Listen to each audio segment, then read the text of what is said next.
Hello लोगोफोर नोंथांमोनखौ advance Bodoland YouTube चेनेलाव बयखौबो बरायबाय लोगोसे दिनैनि गोदान भिडिअ'आव नोंथांमोनखौ बयखौबो बरायनाय थाबाय आं दिनै नोंथांमोननो मोनसे गोदान भिडिअ लानानै फैदों नोंथांमोना भिडिअनि टाइटेल एबा थाम्बनेइलाव नायनानै मोनथिखाबायबो जानो हागौ आं दिनै नोंथांमोननो लेबार कार्ड एबा आसाम कनस्ट्राक्शन वर्कार वेलफेयारनि स्कलारशिपनि सोमोन्दै खोन्थागोन नोंथांमोना बेखौ सोर एप्लाइ खालामनो हागोन आरो माब्लासिम एप्लाइ खालामनो हागोन मा डकुमेन्ट्स नांगौ आं बिनि सोमोन्दै नोंथांमोननो भिडिअनि गेजेरजों फारि फारि खोन्थागोन नोंथांमोना भिडिअखौ दानालासेनो फारि फारि नायलांबाय थाबानो जाबाय जायफोर फरायसाफोरनि बिमा नङाबा बिफानाव लेबार कार्ड एबा कनस्ट्राक्शन वर्कार कार्ड दं बैसोरनि गथ'फोराल' बे स्कलारशिपखौ एप्लाइ खालामनानै लानो हागोन जुदि नोंथांनि बिमा बिफानाव लेबार कार्ड गैया अब्ला नोंथांमोना बे लेबार कार्डखौ एप्लाइ खालामनानै लाबानो जाबाय लेबार कार्डखौ एप्लाइ खालामबा बिनिफ्राय गोबां बेनिफिट मोनो नोंथांमोना बेखौ एसे खोन्थाना होनि आं जेरै नोंथांमोना बे लेबार कार्ड दङबा 3 लाखनिफ्राय लानानै 5 लाखसिम वान टाइम माने नोंथांमोना सुद होनाङालासे खनसे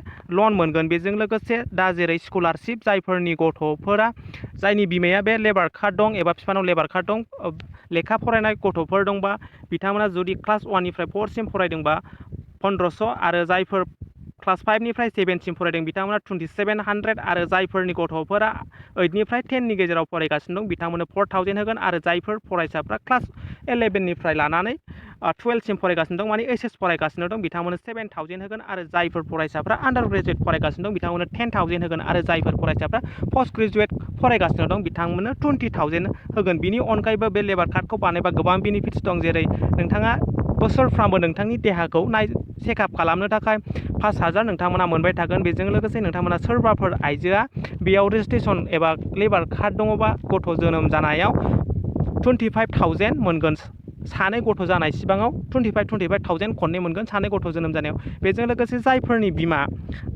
बिमा बिफाना लेबार कार्ड दङ बिथांमोननि गथ'आ हाबा जायोबा सानै गथ' हाबा जानायनियाव 25000 खननै मोनगोन आरो जायफोर सिख्लायानो जुदि बे लेबार कार्डखौ एप्लाइ खालामनानै बेनाव लेबार कार्ड दङब्ला अब्ला बे सिख्लाया गावनि निजा हाबायावनो 25000 मोनगोन हाबा जानो थाखाय जाय सिख्लाया लेबार कार्ड दं बिथाङा हाबा जाबा 25000 मोनगोन आरो जुदि बायसान्सआव बे जाय लेबार कार्ड दं बिथाङा थैबायबायोबा 60 इयार्सनि सिगां थैबायबायोबा बिथांमोना 5 लाखसिम डेथ थैनायनि फैसा मोनगोन बेफोरनि अनगायैबो गोबां बेनिफिट्सफोर दं आं बिनि सोमोन्दै मोनसे भिडिअ खालामखानाय दं नोंथांमोना बे भिडिअखौ नायनो हागोन आरो आं बे भिडिअ नोंथांमोननो खोन्थाखादों बेखौ बोरै एप्लाइ खालामनांगौ आरो बिनिफ्राय मा बेनिफिट्स मोनगोन आं बिनि सोमोन्दै नोंथांमोननो मोनसे भिडिअ खालामखानाय दं नोंथांमोना जुदि लेबार कार्ड गैयाबा नोंथांमोना बे भिडिअखौ नायनो हागोन आं बिनि लिंकखौ भिडिअनि डिसक्रिपसनाव होगोन नोंथांमोना नायबानो जाबाय थ' जों दानिया स्कलारशिपनि सोमोन्दै रायलायदिनि माब्ला लास्ट आरो मा डकुमेन्ट्स नांगौ जायफोर फरायसाफोरा 2019 आरो 20 सेसननि स्कलारशिपखौ एप्लाइ खालामदोंमोन बिथांमोननि स्कलारशिपा हाबबाय नोंथांमोना अफिसियेल वेबसाइटआव थांनानै नोंथांमोननि लिस्टआ दंना गैया नायनो हागोन आरो नोंथांनिया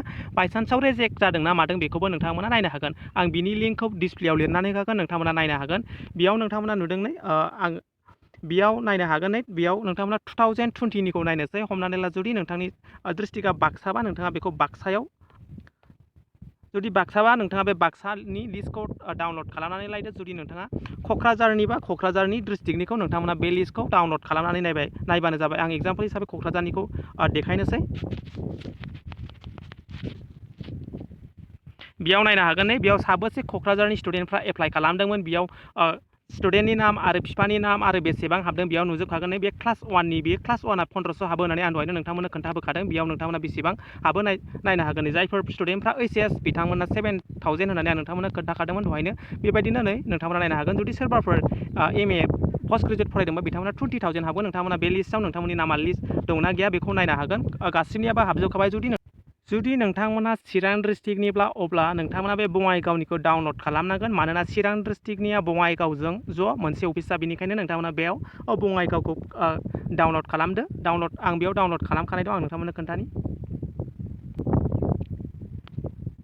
बेयाव नायनो हागोन नोंथांमोना बेयाव 2019आव जायफोर एप्लाइ खालामदों 2019-20आव बिथांमोननिया हाबबाय बेयाव स्टुडेन्टनि नाम आरो डिस्ट्रिक्टफोरखौ नायनो हागोन नोंथांमोना गावनि लिस्टखौ नायबानो जाबाय नोंथांमोननिया लिस्टआ दंना गैया एबा नोंथांमोना हाबोना हाबाखै एबा रिजेक्ट जादों ना मादों बेखौ नोंथांमोना नायनो हागोन थ' जों दानिया स्कलारशिपनि सोमोन्दै रायलायदिनि बेयो अफिसियेलि नटिफिकेसन जायफोर फरायसाफोरा जायफोरनि बिमा बिफाना लेबार कार्ड दं आरो जायफोरनि फिसाफोरा दासान्दि HS first year second year HS लेभेलाव आरो पोस्ट ग्रेजुवेट लेभेल एबा आन्डार ग्रेजुवेट लेभेलाव फरायगासिनो दं बिथांमोना बे स्कलारशिपखौ एप्लाइ खालामनो हासिगोन। नोंथांमोना बे वेबसाइटआव थांनानै नोंथांमोना फर्मखौ डाउनलड खालामनांगोन। नोंथांमोना बेखौ अफलाइनसो एप्लाइ खालामनांगोन।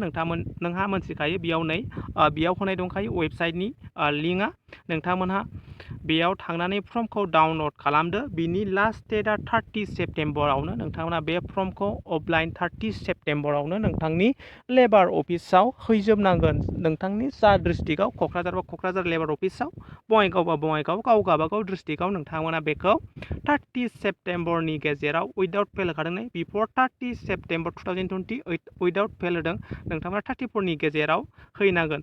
बेखौ दानिया नोंथांमोनहा मा डकुमेन्ट्स नांगोन बेयाव होनाय दंखायो जेरक्स कपि, नोंथांनि बिमा बिफानि लेबार कार्डनि जेरक्स कपि, बेनि उनाव नोंथांमोननि बिमा बिफानि फैसा सोनायनि एकाउन्ट पेबुकआव थानाय लास्ट जा फैसाखौ सोदों बेनि लास्ट जेरक्स खालामना होदो। बिनि उनाव नोंथांनि स्टुडेन्टनि एडमिट कार्ड, बिनि उनाव मार्कशीट, बिनि उनाव रेजिस्ट्रेसन, बिनि उनाव पास सार्टिफिकेट, बिनि उनाव admission receipt, date of birth certificate गैयाबा नोंथांमोना मेट्रिकनि एडमिट कार्डखौनो होनो हागोन। बेनो प्रुफ जाखायो। नोंथांमोना एडमिट कार्ड होनाय दंखायो बेयाव एडमिट कार्ड मोनसे होबानो जाबाय। डेट अफ बार्थ गैयाबा लास्टआव 9 नाम्बाराव नोंथांमोना नुदों बेयाव रिडिं सार्टिफिकेट मानि नोंथांमोना बनाफाइड सार्टिफिकेट लाबोनांगोन कलेजनिफ्राय। बेखौ अरिजिनेल नांगोन। नोंथांमोना कलेजनिफ्राय बनाफाइड सार्टिफिकेट लाबोदो, बनाफाइड एबा रिडिं सार्टिफिकेट लाबोदो। बिनि उनाव नोंथांमोना बेयाव जाय फरायसाया एप्लाइ खालामगोन बिनि पासबुक नांगोन। पासबुकखौ नोंथांमोना जेरक्स खालामनानै होफाबानो जाबाय। बेजों लोगोसे जाय फरायसाया एप्लाइ खालामदों बे फरायसानि गांथाम फटक, पासपर्ट फटक नांगोन।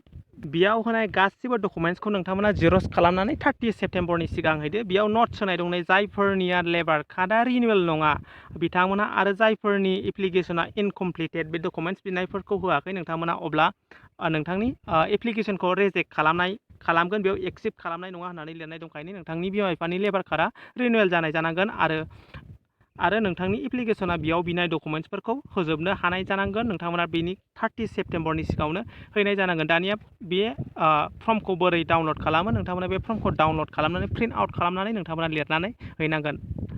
बे वेबसाइटनि नामखौ नोंथांमोना बे डिसप्लेआव लिरनानै होखादों आरो आं नोंथांमोननो बेनि लिंकखौ भिडिअनि डिसक्रिपसनाव होखागोन। नोंथांमोना बे लिंकआव थुनाय लोगो लोगो बेबायदि एन्टारपेज फैनाय नुनो मोनगोन। बेबायदि एन्टारपेज फैनायनि उनाव नोंथांमोना बेयाव नुदों फर्म एन्ड एप्लिकेशन्स होनाय दं। नोंथांमोना बेयाव क्लिक खालामदो। क्लिक खालामनायनि उनाव बेबायदि लडिं जागोन। लडिं जानायनि उनाव नोंथांमोना बेयाव नुदों application form for educational scholarship होनाय दं। नोंथांमोना बेखौ बेयाव क्लिक खालामदो। क्लिक खालामनायनि उनाव बेबायदि डाउनलड जाखागोन। नोंथांमोना डाउनलड जानायनि उनाव